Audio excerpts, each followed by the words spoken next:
Hello everyone, DVS ম্যাডামের ক্লাসে তোমাদের সকলকে স্বাগতম। আমি ডিভিএস ম্যাডাম। সবার আগে চ্যানেলটা সাবস্ক্রাইবের পর প্রত্যেকে নোটিফিকেশন অন রাখবে, যাতে যখন যখন ভিডিও আপলোড হোক তোমাদের কাছে পৌঁছে যায়।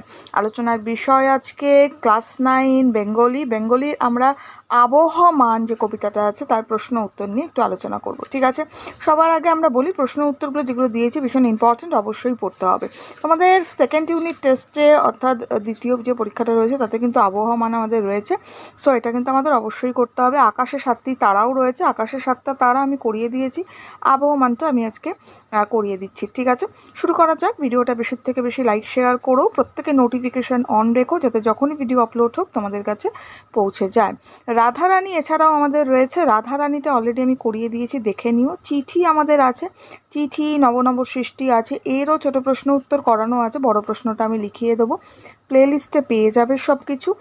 আর আমাদের প্রফেসর শঙ্কুর ব্রহ্মযাত্রীর ডায়েরিটা রয়েছে, এছাড়াও করভাসটা রয়েছে। তো ব্রহ্মযাত্রীর ডায়েরিটা অলরেডি করিয়ে দিয়েছি, করভাসটা তোমাদের করিয়ে দেবো। ঠিক আছে, শুরু করা যাক। সবার প্রথমে প্রশ্ন, আবহমান কথাটির অর্থ কী?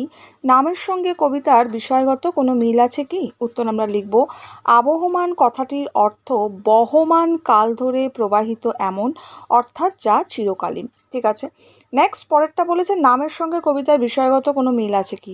উত্তর আমরা লিখব, কবি নীরেন্দ্রনাথ চক্রবর্তী আলোচ্য কবিতায় দেখিয়েছেন বাংলাদেশের পল্লী প্রকৃতি অনাবিল সৌন্দর্য।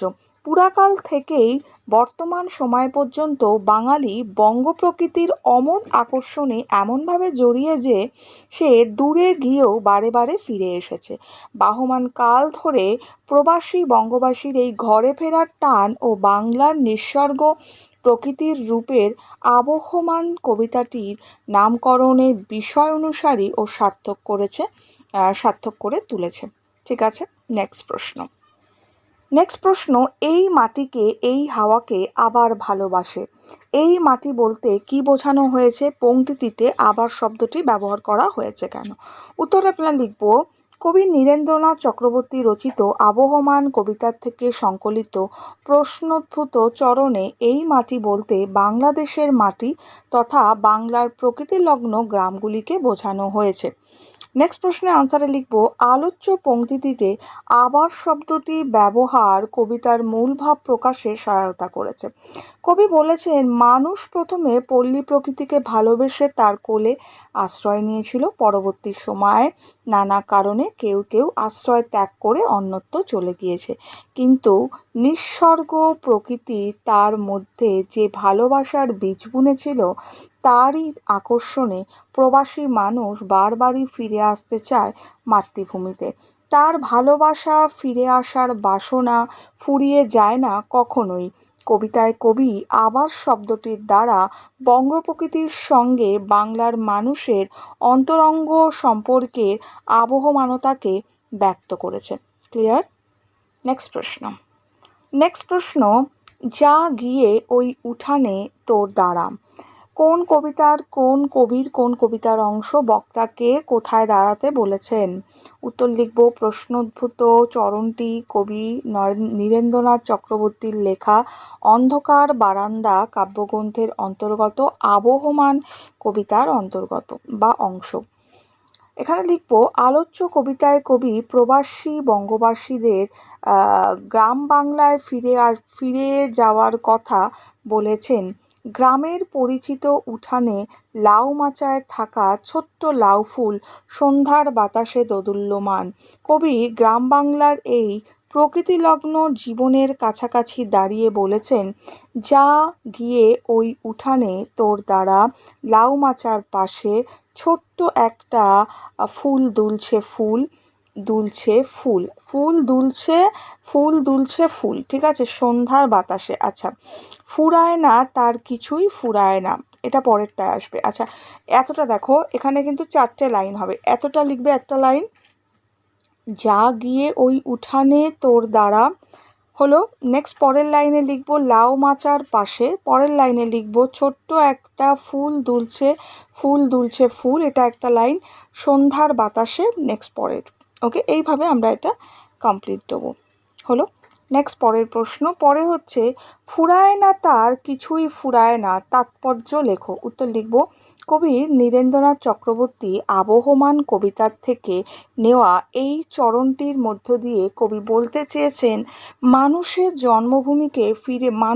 জন্মভূমিতে ফিরে আসার গল্প ফুরাবার নয়। আবহমান কাল ধরে বাংলার এটা হবে আবহমান কাল বাংলার পল্লী প্রকৃতির, ঠিক আছে, এটা পল্লী হবে। পল্লী প্রকৃতির আমোদ আকর্ষণে বঙ্গবাসী মানুষ হারিয়ে গিয়েও আবার ফিরে আসে। গ্রাম বাংলার সঙ্গে প্রকৃতির সঙ্গে লগ্ন হয়ে মানুষের বেঁচে থাকার স্বাদ এবং স্বাদ ফুরায় না কখনোই। সূর্যের যাওয়া আসা, নদীর বয়ে চলার মতো বঙ্গবাসীর সুখ দুঃখ, আনন্দ বেদনা, যন্ত্রণা, উন্মাদনা পুরনো হয় না কখনো। তাই বঙ্গদেশে ফিরে আসার ইচ্ছা আজীবন অটুট থাকে বাঙালির। নেক্সট পরের প্রশ্ন নোটে গাছটা বুড়িয়ে ওঠে কিন্তু মুড়ায় না, তাৎপর্য লেখো। উত্তর লিখব কবি নীরেন্দ্র চক্রবর্তীর আবহমান কবিতার থেকে নেওয়া আলোচ্য চরণটিতে প্রকাশিত হয়েছে এক আশ্চর্য সত্য। কবি এই কবিতায় বহমান কাল ধরে মানুষের পল্লী বাংলায় ফিরে আসার গল্পের কথা বলেছেন। রূপকথার গল্প শেষ হলে তবে নোটে গাছটা মুড়িয়ে যায়। আলোচ্য কবিতায় বহমান কাল ধরে মানুষের ঘরে ফেরার যে গল্প তিনি শোনান তা ফুরোবার নয় বলেই নোটে গাছটা না মুড়িয়ে বুড়িয়ে ওঠে। ওকে, এই প্রশ্নগুলো দিলাম, এগুলো ভালো করে পড়ো। দেখা হচ্ছে একটু পরে নেক্সট ভিডিওতে, আরও কিছু প্রশ্ন উত্তর নিয়ে আলোচনা করব। এখনের জন্য এটুকু। বন্ধুদের সঙ্গে শেয়ার করো, লাইক করো। খুব ভালো থাকো।